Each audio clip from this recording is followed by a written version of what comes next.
మొదటి నుంచి vote bank రాజకీయాలు చేస్తున్న జగన్ సర్కార్ అభివృద్ధిని గాలి కొదిలేసిందా? జగన్ తన అసమర్థ పాలనను కప్పిపుచ్చుకోవటానికి సమస్యలన్నిటికీ చంద్రబాబే కారణమని ఇంకెన్నాళ్ళు నిందలు మోపుతారు? నిన్నటి వరకు వై నాట్ 175 అని విరవీగిన వైసీపీ నేడు తెలంగాణ ఎన్నికల ఫలితాల్లో కంగుతిందా?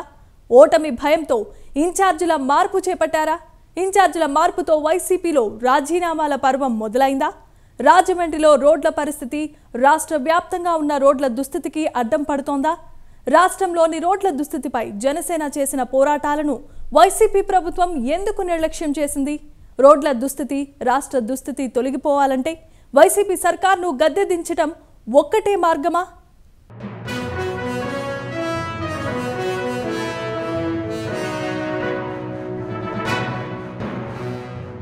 వైసీపీ ప్రభుత్వం అధికారంలోకి వచ్చినప్పటి నుంచి రాష్ట్రంలో ఓటు బ్యాంకు రాజకీయాలు చేస్తూ సంక్షేమ కార్యక్రమాలపై దృష్టి పెట్టింది. కానీ మౌలిక వస్తుల అభివృద్ధిని గాలి కుదిలేసిందనే విమర్శలు మొదట్నుంచి అటు ప్రజల్లో ఇటు ప్రతిపక్ష పార్టీల్లో వినిపిస్తూనే ఉన్నాయి. అయితే అన్ని సమస్యలకు చంద్రబాబే కారణమంటూ ఇన్నాళ్లు తప్పించుకున్న వైసీపీ పార్టీకి ఇప్పుడు గడ్డుకాలు మొదలైనట్టు కనిపిస్తోంది. ఎన్నికలకు సమయం దగ్గర పడే కొద్దీ సొంత పార్టీ నాయకులు కూడా ప్రతిపక్షాలతో పోటీపడి మరీ అధికార పార్టీపై యుద్ధం చేసేందుకే ముందుకొస్తున్నారు.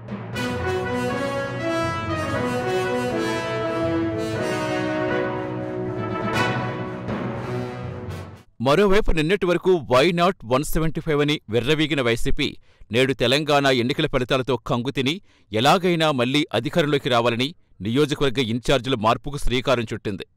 అయితే ఇన్ఛార్జీల మార్పు వ్యతిరేకించిన కొందరు వైసీపీ నేతలు పార్టీకి రాజీనామా చేసి బయటికెళ్లిపోతున్నారు. ఈ నేపథ్యంలో కనీసం ఉన్నవారినైనా కాపాడుకుందామని నానా తంటాలు పడుతున్న వైసీపీ సర్కార్కి ఇప్పుడు రాజమండ్రి రోడ్ల దుస్థితి మరో తలనొప్పిగా మారింది. రాజమండ్రి గోరక్షన్పేటలో మెయిన్ రోడ్ ఒక్కసారిగా కుంగిపోయింది. గడిచిన 4 ఏళ్లలో ఇలాంటి సమస్య ఈ ప్రాంతంలో రెండోసారి ఎదురవడంతో వైసీపీ ప్రభుత్వంలో నాణ్యతా ప్రమాణాలు ఎంత దారుణంగా ఉంటాయో ఈ రోడ్డు చూస్తే అర్థమవుతుందని స్థానికులు తీవ్రంగా విమర్శిస్తున్నారు.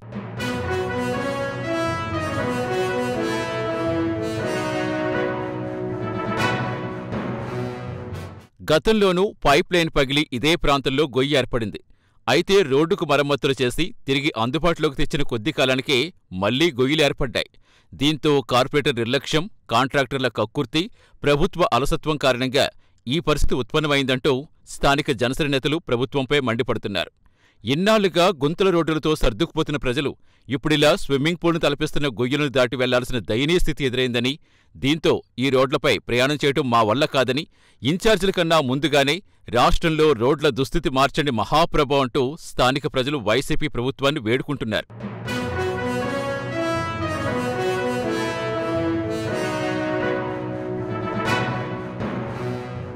నిజానికి రాజమండ్రిలోనే కాకుండా ఏపీ అంతటా రోడ్ల పరిస్థితి అధ్వాన్నంగానే ఉంది. రోడ్ల దుస్థితిపై జనసేన పార్టీ రాష్ట్ర స్థాయిలో అనేక కార్యక్రమాలు చేపట్టినప్పటికీ వైసీపీ ప్రభుత్వంలో చలనం రాలేదు. కానీ రోడ్ల దుస్థితిపై పవన్ రోడ్డెక్కిన ప్రతిసారి రోడ్లను యుద్ధ ప్రాతిపదికన మరమ్మతులు చేస్తున్నట్టుగా సీఎం జగన్ సహా వైసీపీ నేతలంతా మాటలు కోటలు దాటేలా ప్రగల్భాలు పలికేవారు. కానీ ఆచరణలో మాత్రం ఎలాంటి పురోగతి లేకపోవడంతో ప్రజలు ప్రతిపక్షాలు రోడ్ల దుస్థితి గురించి చెల్లలేని జగన్ సర్కార్ని అడగటం మానేశాయి. అయితే ఎన్నికలు సమీపిస్తుండటంతో రోడ్ల దుస్థితితో పాటుగా రాష్ట్ర దుస్థితి కూడా తొలగిపోవాలంటే జగన్ సర్కార్ను సాగనంపాలని ప్రతిపక్ష పార్టీ నేతలు ప్రజలు చైతన్యపరుస్తున్నారు. మరి ప్రజలు చైతన్యవంతులై ప్రజా సమస్యలపై నిర్లక్ష్యం వహిస్తున్న జగన్ సర్కార్ని గద్దె దింపుతారో లేదో కాలమే నిర్ణయించాలి.